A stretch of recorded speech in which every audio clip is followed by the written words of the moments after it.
स्वागत है आप सबका मेरे YouTube चैनल पर। मैं जगदीश बिश्नोई राही। नमस्कार। आज हम पढ़ेंगे परागण, अनुकूलन, प्रकार एवं विधियाँ। सबसे पहले पढ़ते हैं परागण कहते किसे हैं। परागण प्रक्रिया में पुंकेसर के पराग कोश से पराग कणों का वर्तिकाग्र पर स्थानांतरण परागण क्रिया कहलाती है।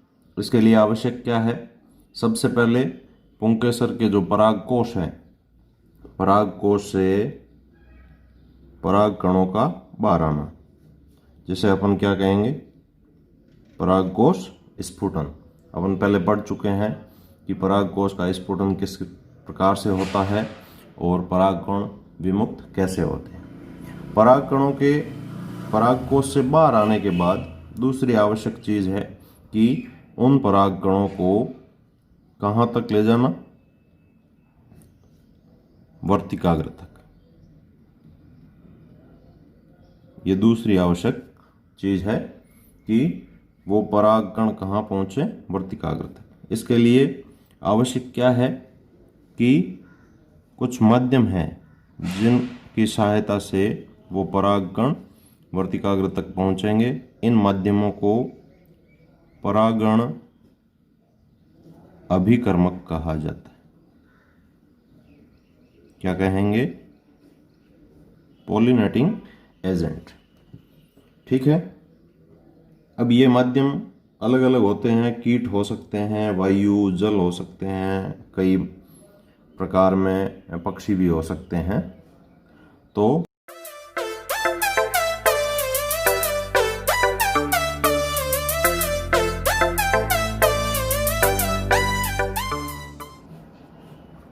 परागण के प्रकार यदि हम देखें तो परागण मुख्यतः दो प्रकार का होता है।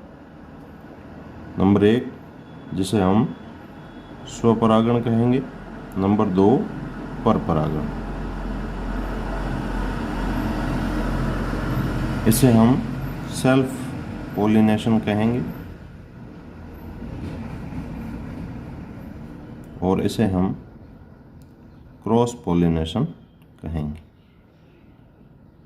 इसका दूसरा नाम जीनोगेमी भी है। यानी स्वपरागण और परपरागण दो मुख्य प्रकार हैं परागण के। सबसे पहले अपन देखते हैं सेल्फ पोलिनेशन, स्वपरागण। शब्द से ही पता चल रहा है कि अपने आप होगा।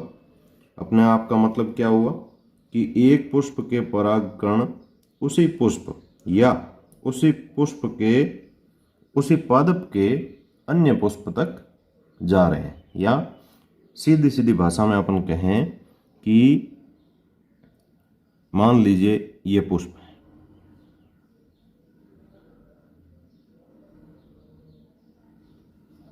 यहाँ परागकण लगे हैं और यहाँ ये जायांग है। ठीक। यदि इस पुंकेसर से परागकण निकलकर इसी वर्तिकाग्र पर पहुंच जाए तो उसे अपन स्वपरागण कहेंगे। या इस पुष्प के परागकण इसी पादप की दूसरी वर्तिकाग्र यानी दूसरे पुष्प की वर्तिकाग्र तक पहुंच जाए तो इसे भी हम स्वपरागण ही कहते हैं। अब ये दो प्रकार का होता है। पहला है जिसे अपन ऑटोगेमी कहते हैं, स्वक युग्मन कहते हैं जिसे। इसमें पहली वाली प्रक्रिया होती है, क्या होगा कि एक ही पुष्प के परागकण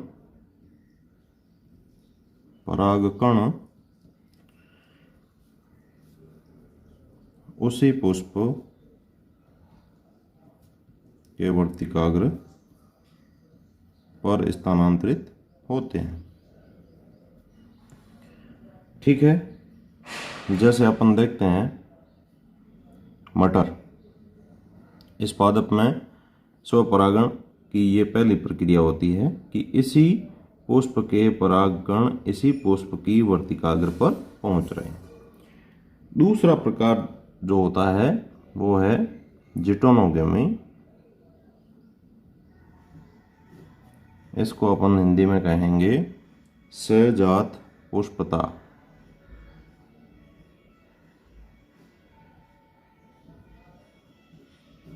सहजात पुष्पता में क्या होगा कि पुष्प अलग हैं लेकिन पुष्प की जाति एक ही है, अर्थात पादप एक ही है। एक ही पादप के एक पुष्प का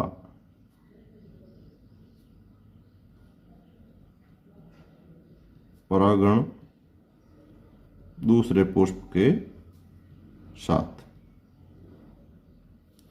कहने का अर्थ यह है कि यहाँ पराग कण एक पुष्प से निकलेंगे और दूसरे पुष्प पर जाएंगे, लेकिन पादप एक ही होगा। ये प्रक्रिया यहाँ होगी कि इस पुष्प के पराग कण निकले और दूसरे पुष्प के जाकर वर्तिकाग्र पर पहुंच गए।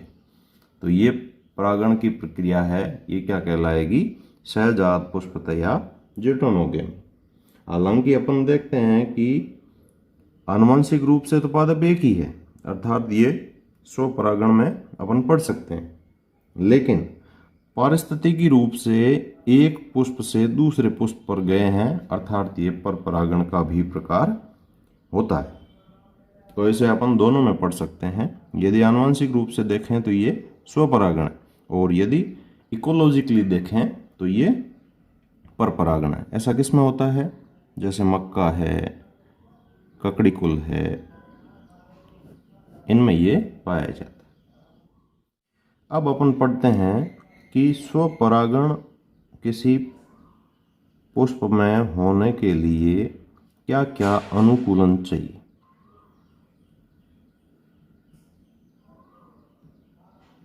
यानी एक पादप में क्या अनुकूलन होने चाहिए जिससे उस पादप के पुष्पों में स्वपरागण ही होगा। तो अपन पढ़ते हैं। सबसे पहला देखते हैं बाइसेक्सुअलिटी।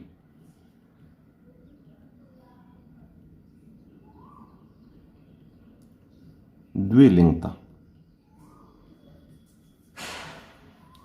जिसको अपन मोनोक्लाइनी भी कह सकते हैं। यानी एक ही पुष्प में दोनों लिंग उपस्थित हो, यानी नर जननांग और मादा जननांग यदि पुष्प में उपस्थित हैं, ये पुंकेसर और ये वर्तिकाग्र, यानी ये दोनों कंडीशन एक ही पुष्प में है, ये मादा भाग और ये नर भाग। यदि एक पुष्प में दोनों लिंग उपस्थित हैं तो पुष्प कैसा कहलाएगा? द्विलिंगी पुष्प। और द्विलिंगी पुष्प का उदाहरण यदि अपन नॉर्मल देखें तो मटर। तो ऐसे पुष्पों में सामान्यतया स्वपरागण होता है। क्यों? क्योंकि यहाँ दोनों उपस्थित हैं। ठीक। नंबर 2, होमोगेमी, यानी समकाल पक्वता। समकाल पक्वता। समकाल पक्वता का मतलब क्या है? सम यानी समान, काल यानी समय, और पक्वता यानी मैच्योरिटी या परिपक्वन। अर्थात यहाँ सीधा सीधा अर्थ निकल रहा है कि परागकण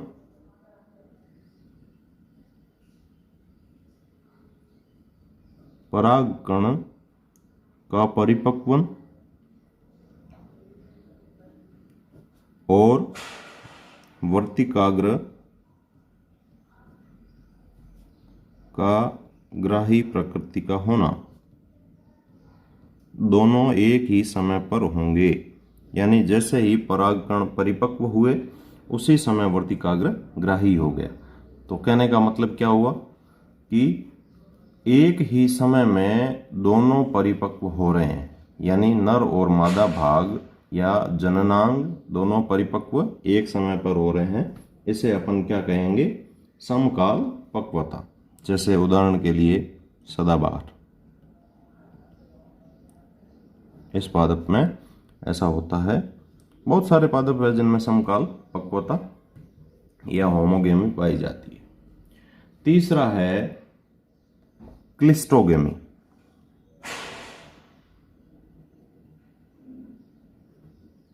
यानी अनुन्मील्यता। अब अनुन्मील्यता है क्या? यदि हम पुष्पों की बात करें, फ्लावर, तो दो प्रकार के पुष्प पाए जाते हैं।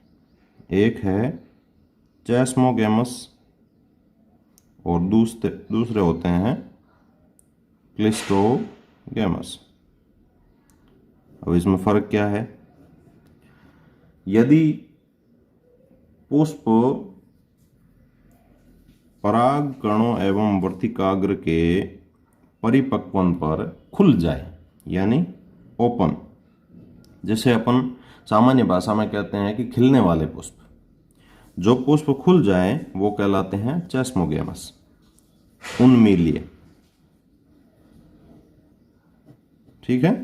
और दूसरे होते हैं क्लिस्टोगेमस, जो अपने लाइफ स्पान में कभी नहीं खुलते, क्लोज्ड, जिनको कहेंगे बंद पुष्प कहते हैं। ये पुष्प कभी खुलते नहीं। ठीक है। तो यहाँ क्लिस्टोगेमी का मतलब क्या है? ऐसे पुष्प जो खुलते नहीं हो। जब खुलेंगे नहीं तो ये उद्भासित या एक्सपोज नहीं होंगे, किसके प्रति? दूसरे पुष्प से आने वाले परागकणों के प्रति। इसलिए इनमें एक ही विकल्प बचता है, वो है स्वपरागण। ठीक है। और ये किस में पाया जाता है? अपन ने देखा है कि इसके उदाहरण इंपॉर्टेंट है वायोला और कनकोआ। ये दो पादप हैं जिसको कोमेलिना भी कहते हैं। ये दो पाद याद कर लेना जिसमें क्लिस्टोगेमी पाई जाती है। ठीक। एक ही जाति के पादपों के मध्य परागण। अब होगा कैसे कि एक ही जाति का एक पुष्प पादप है जिसमें ये पुष्प, इसी जाति का ये पादप, तो यहां से परागकण इस वर्तिकाग्र पर पहुंच रहे हैं, तो इसे अपन क्या कहेंगे? परपरागण या जीनोगेमी कहते हैं। ठीक। अब इसके लिए अनुकूलन क्या है? परपरागण के लिए अनुकूलन क्या क्या चाहिए? तो यहाँ अपन ने पढ़ा था स्वपरागण के अनुकूलन, उसका जस्ट अपोजिट इसमें अपन को पढ़ना है, जिसमें अपन पहला पढ़ते हैं कि मोनोक्लाइनी की जगह डाइक्लाइनी या यूनिसेक्सुअलिटी, हिंदी में एक लिंगता। ठीक। यानी पुष्प कैसा होगा? पुष्प या तो नर होगा या मादा होगा। ठीक है। दोनों लिंग एक ही पुष्प पर उपस्थित नहीं होंगे। ठीक है। इस स्थिति में क्या होगा कि जो तुरई है, लौकी है, ऐसे पादप हैं, इनमें एक लिंगी पुष्प पैदा होते हैं। ठीक है। तो यहाँ नर और मादा दोनों पुष्प अलग अलग होंगे। अलग अलग होने की स्थिति में क्या होगा कि हो सकता है कि सजात पुष्पता हो। सजात पुष्पता का मतलब क्या हुआ कि एक ही पादप के दो पुष्पों के मध्य परागण हो रहा है, तो उसे अपन पारिस्थितिकी रूप से क्या पढ़ते हैं? परपरागण की श्रेणी में ही पढ़ते हैं। ठीक है। अब कई पादप ऐसे हैं जिनमें दोनों एक ही पादप पर लगे हैं, नर भी लगा है, मादा भी लगा है, वहाँ ये संभावना और बढ़ जाती है। ठीक। दूसरा आता है हमने पढ़ा था समकाल पक्वता, तो यहाँ पढ़ना है भिन्न काल पक्वता। तो भिन्न काल पक्वता को अपन कहेंगे डाइकोगैमी। भिन्न काल पक्वता शब्द से ही पता चल रहा है। भिन्न यानी अलग अलग, काल यानी समय, और पक्वता यानी मैच्योरिटी या परिपक्वन। तो जिस समय परागकण परिपक्व हो जाते हैं तब तक वर्तिकाग्र परिपक्व नहीं होती। यदि वर्तिकाग्र परिपक्व हो गई है तो परागकण परिपक्व नहीं हुए। तो ये दोनों एक साथ कभी नहीं हो तो उसे अपन भिन्न काल पक्वता कहते हैं। इसके दो प्रकार हैं। पहले अपन पढ़ते हैं प्रोटेंड्री। प्रोटेंड्री का मतलब है पूर्ण पूर्वता, यानी परागकण वर्तिकाग्र के ग्राही होने से पहले ही मैच्योर हो गए हैं। दूसरा आता है प्रोटोगायनी। प्रोटोगायनी का मतलब है कि वर्तिकाग्र तो ग्राही प्रकृति का हो गया है लेकिन परागकण परिपक्व नहीं हुए हैं, इसे कहेंगे स्त्री पूर्वता। तो इसके अपन एक एक उदाहरण ले लेते हैं कि जैसे पूर्ण पूर्वता गुड़हल में, कपास में पाई जाती है, और स्त्री पूर्वता के उदाहरण हैं जैसे सबसे अच्छा उदाहरण अपन देखते हैं ब्रेसिकेसी फैमिली का, क्रूसीफेरी का। ठीक है, तो यहाँ ये डाइकोगैमी का मतलब भिन्न काल पक्वता। अब तीसरा अपन लेते हैं सेल्फ स्टेरिलिटी।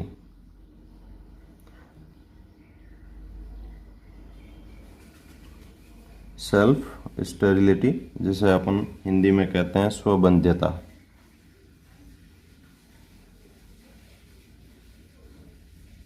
स्वबंध्यता। ऐसे पुष्पों में क्या होगा कि परागकण यदि उसी पुष्प की वर्तिकाग्र पर पहुंच गया है, परागकण कहाँ पहुंचा? वर्तिकाग्र, लेकिन हुआ क्या? अंकुरण की प्रक्रिया नहीं हुई, अंकुरण नहीं हुआ। यानी परागकण वर्तिकाग्र तक पहुंच रहा है तब तक स्वपरागण अपन देख सकते हैं, लेकिन वो अंकुरित हो ही नहीं रहा है। तो इस प्रकार से ये सेल्फ स्टेरिलिटी या स्वबंध्यता कहलाती है। स्वबंध्यता कुछ आनुवंशिक रूप से जो जीन होते हैं वो इसके लिए जिम्मेदार होते हैं, उनकी वजह से ये पादपों में बंध्यता आती है। इसके बाद अपन पढ़ते हैं ये किस में आएगी, एक दो उदाहरण अपन देख लेते हैं। जैसे अंगूर है, पिटूनिया है, अंगूर है, पिटूनिया पादप है, इनमें ये अक्सर देखने को मिलता है। इसके बाद अपन पढ़ते हैं हर्कोगैमी।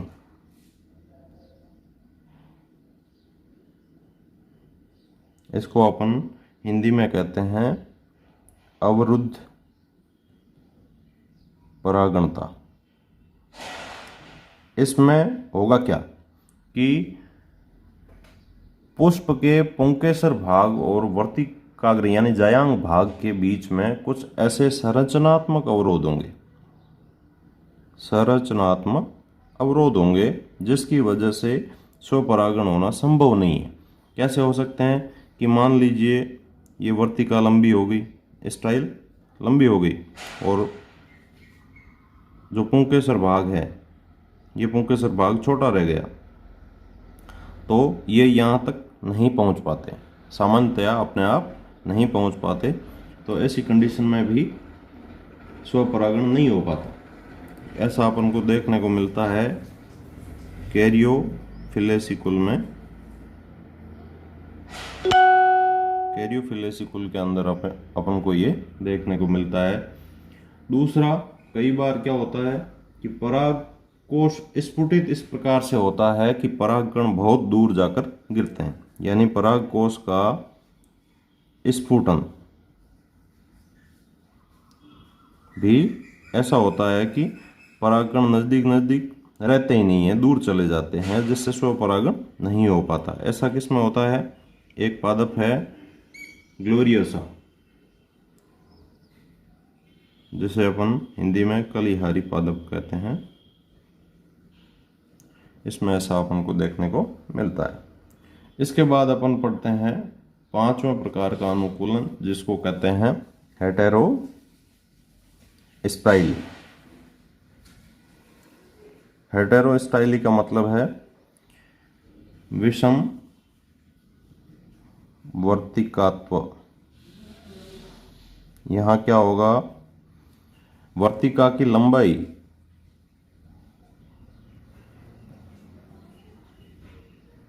या तो बहुत ज्यादा होगी या बहुत कम होगी।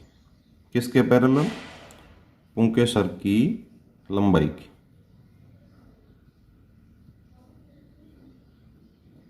पुंकेसर की लंबाई के कंपैरिजन में वर्तिका है वो या तो बहुत ज्यादा लंबी है और या बहुत ज्यादा छोटी है। तो ऐसी स्थिति में स्वपरागण होना संभव नहीं है, पर परागण ही होता है।